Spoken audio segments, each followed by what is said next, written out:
આખરે સુરત શહેરના મનપા કમિશનરે સ્વીકાર્યું કે સેન્ટ્રલ ઝોનના અધિકારીઓએ નાસિરનગરમાં ડિમોલિશન કર્યું।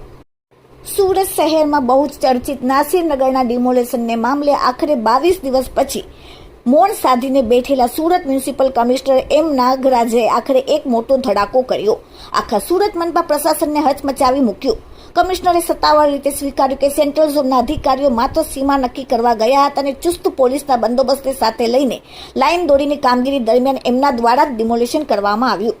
સામાન્ય રીતે નોટિસ આપીને સમય આપવાનો કાયદો છે, પરંતુ અહીં તો લાઇન દોરીની કામગીરીના બહાને જ તોડફોડની રમત રમાઈ ગઈ।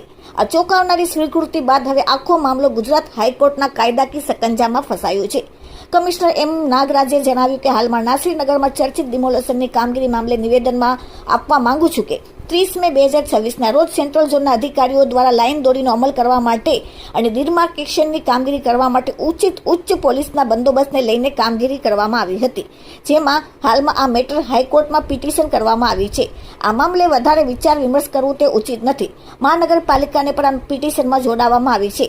કાયદાકીય પ્રક્રિયા જે હશે, કોર્ટમાં જે વિગતો રજૂ કરવાની હશે તે કરવામાં આવશે। હાઈકોર્ટનો જે પણ નિર્ણય હશે તે ચુસ્તપણે પાલન કરવામાં આવશે। નાગરાજન, સુરત મહાનગરપાલિકાના મ્યુનિસિપલ કમિશનર શ્રી, હાલમાં નસીરનગરમાં ચર્ચિત જે ડેમોલિશનની કામગીરી છે એ સંદર્ભે નિવેદન આપવા માંગુ છું।